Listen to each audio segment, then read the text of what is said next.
In the quiet corners of a Japanese city, where dreams fade and second chances feel impossible, we meet Rui Antonio Shinzaki, a 24-year-old man carrying the crushing weight of a past he desperately wants to escape. Once a promising kickboxer with fists that could have conquered championships, Antonio now lives in complete solitude. His days filled with odd jobs, deliveries, pickups, anything that keeps him moving forward without looking back. He owns no phone, maintains no relationships, seeking no connections with anyone. He's deliberately invisible, a ghost haunting his own life. When an opportunity arrives to work as a parking lot attendant, replacing an elderly man who's moved on, Antonio accepts without hesitation. It's monotonous work, watching cars come and go, hour after hour. The simplicity lulls him into a state of half-sleep, his consciousness drifting somewhere between wakefulness and dreams. And then, like a sudden melody breaking through silence, everything changes. A young woman walks toward him with the easy confidence of someone greeting an old friend. Her voice is bright with warmth and genuine familiarity as she chatters excitedly, sharing stories and laughter. But something's different. Her eyes don't quite meet his, her gaze slightly unfocused. Antonio realizes with a start that she cannot see. She believes he's the elderly attendant she's been visiting all this time, her cherished companion who watches television with her in this tiny parking lot booth. Too stunned to immediately correct her misunderstanding, Antonio accepts the gifts she extends with such genuine kindness. A fresh orange, a soft bun, drinks she thought he might enjoy. She's brought her own lunch too, settling in as if this is their sacred routine. But then her senses, sharper than most people's, detect something amiss. The scent is wrong. The presence feels different.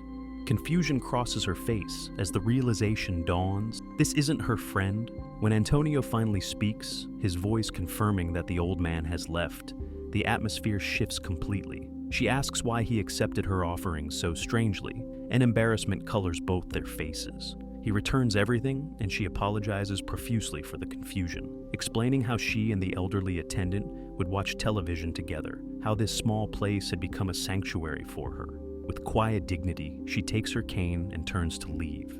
But fate, it seems, has other plans. The sky opens up without warning, rain falling in heavy sheets, and she stands outside, unable to navigate back to shelter. Antonio's better nature, the part of him he thought he'd buried forever, suddenly surfaces. He invites her inside. She accepts gratefully, and together they watch her favorite show. Antonio observes the way she tilts her head, completely absorbed in every sound, every dialogue, painting vivid pictures in her mind that he can see with his eyes.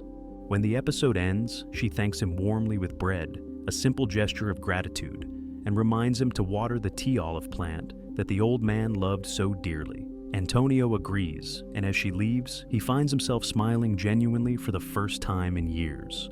That night, after showering and eating the bread she gave him, he waters the tea olive plant, its delicate fragrance filling the small space with unexpected sweetness. Meanwhile, in her own modest apartment, the young woman prepares breakfast with practiced precision: bacon, toast, fresh salad. Despite her disability, she lives independently, navigating her world with impressive grace and determination. Her job at a call center tests her patience daily as she deals with difficult, often cruel customers. She handles each confrontation with remarkable composure, though sometimes the cruelty breaks through her carefully constructed defenses.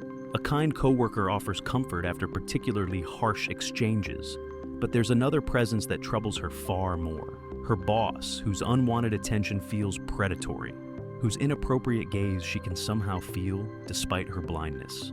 She stays silent about this harassment, terrified that speaking up means losing everything she's worked so hard to build. Antonio, meanwhile, gathers every ounce of courage to face another ghost from his complicated past. He returns to the kickboxing gym where he once trained with such promise, where coaches once saw in him the genuine potential for greatness. He comes bearing the only thing he has left to offer: a sincere apology.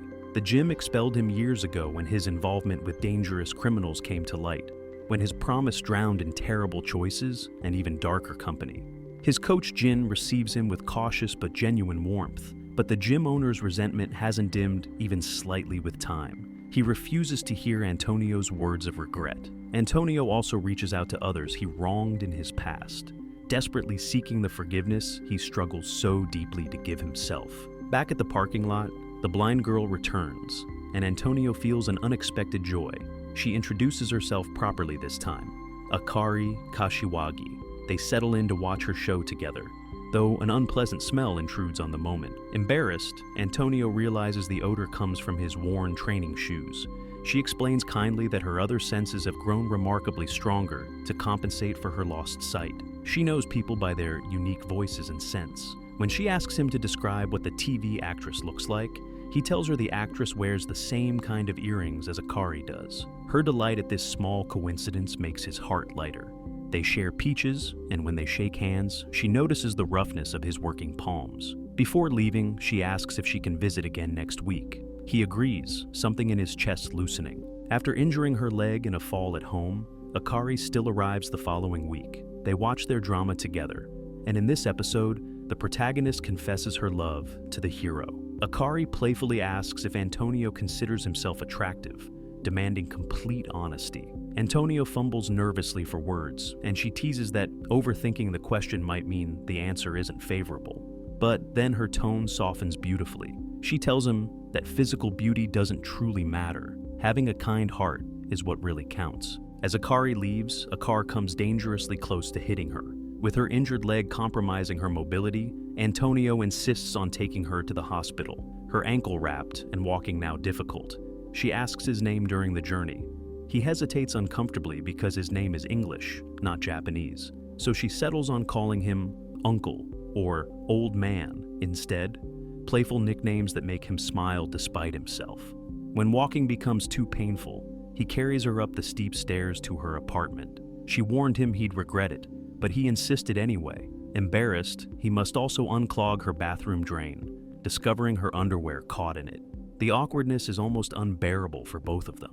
To thank him for everything, she gives him 2 concert tickets, admitting honestly that she wants to go with him because she suspects he's lonely, because she recognizes in him a kindred spirit who understands isolation. At the concert, Akari asks Antonio to describe every detail of the musicians for her, to be her eyes in this beautiful moment. She's radiant with pure joy, while he feels uncomfortable in this elegant setting. Afterward, they visit a barbecue restaurant she's always dreamed of experiencing. She shares pieces of her life. She studied sculpting in college and remembers coming to this very restaurant with her parents years ago, never imagining that precious memory would become all she'd have left of them. When she curiously asks about his life beyond work, he becomes defensive. "Why does my past matter to you?"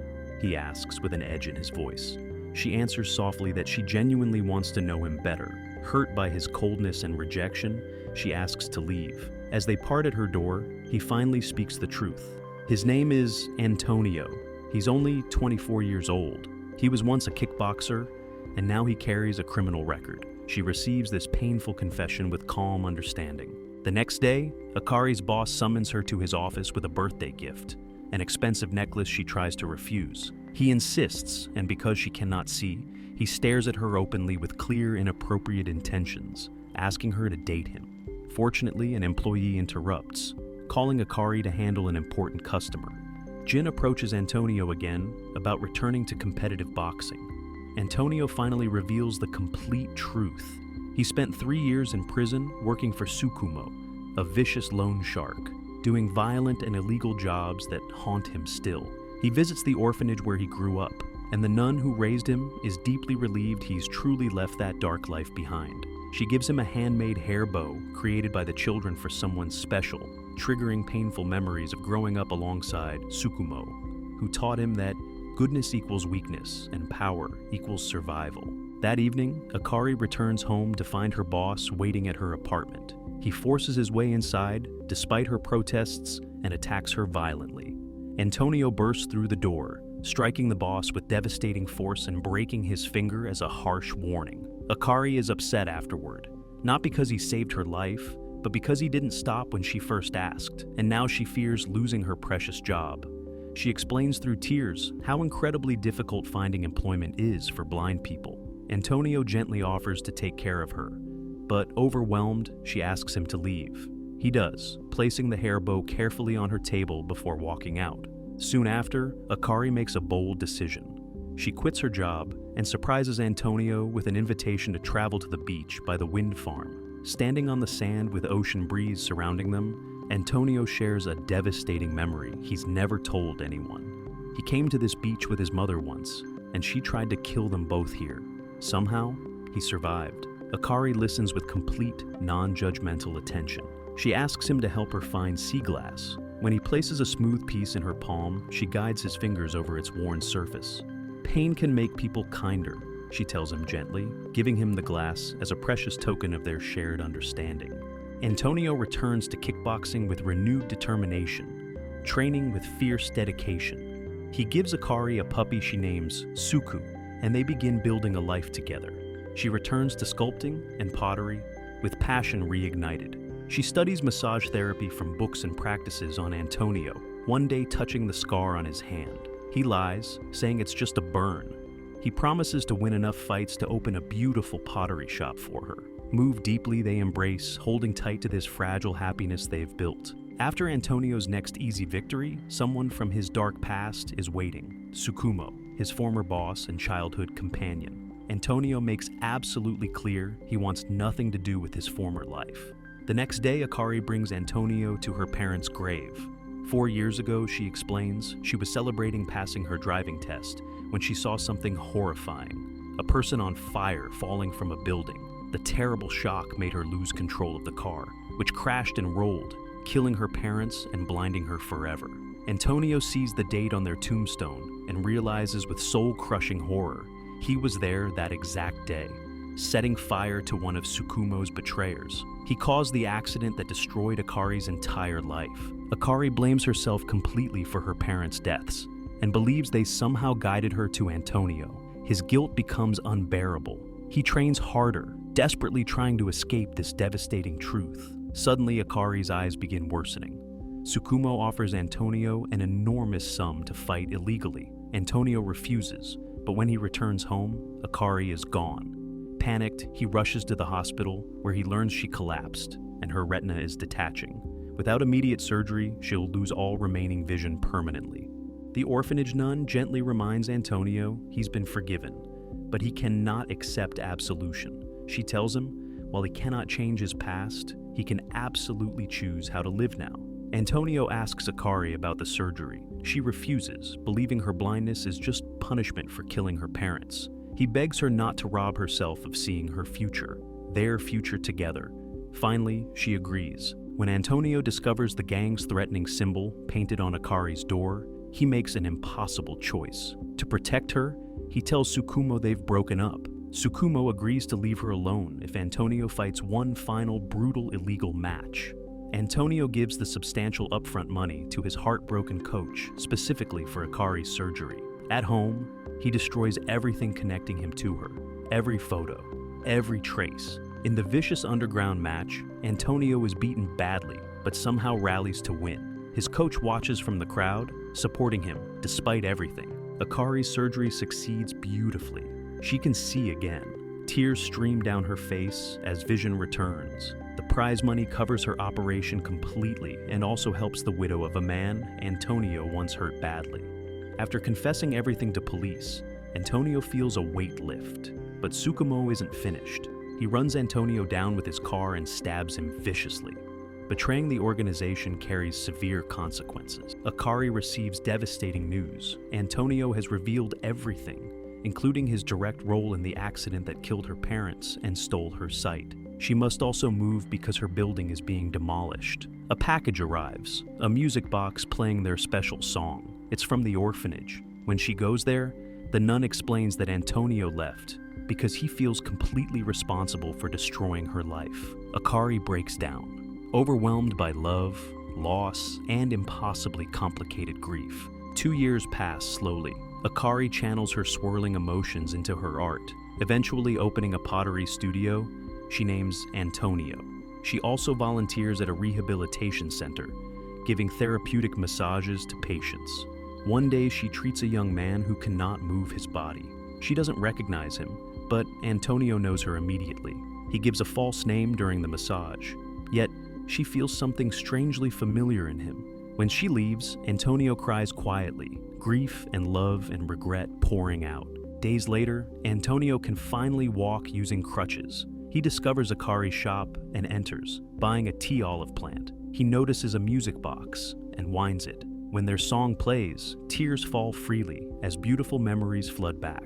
He takes the plant and leaves. Suku sees him and gives chase. Antonio stumbles badly, and Akari rushes out to help the stranger on crutches. She offers a ride, but he refuses and disappears. Back at her shop, the sales clerk casually mentions that a customer cried while listening to the music box. Understanding crashes over Akari like a wave. The man on crutches that Suku followed was Antonio. She searches everywhere frantically, but cannot find him. Antonio has gone to their special beach by the windmills. He walks slowly into the ocean, holding the sea glass she gave him so long ago. Suddenly, he hears his name carried on the wind. He turns around. Akari is there, running toward him with everything she has. The moment we've all been waiting for finally arrives. Akari brings him to her shop, gently holds his face in both hands, and asks him to look directly at her. She tells him she's so glad he's back. He tells her softly that she feels like home. They embrace and cry, two broken people who found each other, lost each other, and finally found their way back through unbearable darkness into healing light. This is Your Eyes Tell, a powerful story about second chances, about genuine forgiveness, and about how love can heal even our deepest, most painful wounds.